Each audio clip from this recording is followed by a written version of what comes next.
Täna oleme Peetri kohvikute päeval, ühtlasi kasutame seda päeva ära selleks, et avada koos Rae vallavalitsusega kütitee.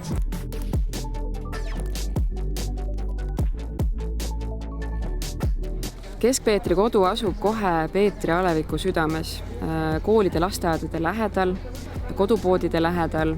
Siit on hea kergliiklusteede võrgustiku ühendus nii Peetri sees kui ka ühtlasi pealinnaga Ülemiste poole. Meil on sobilikke kodusid noortele, paaridele, kes soovivad kokku kolida ja otsivad esimest kodu. Meil on sobilikke kortereid peredele, kes soovivad kasvamisruumi ja ka neile, kes lihtsalt otsivad uut ja värsket. Esimesed pered saavad Kesk-Peetrisse sisse kolida märtsikuus 2020. aastal. Kesk-Peetri kodude kohta leiad lisainfot veebist keskpeetri.ee.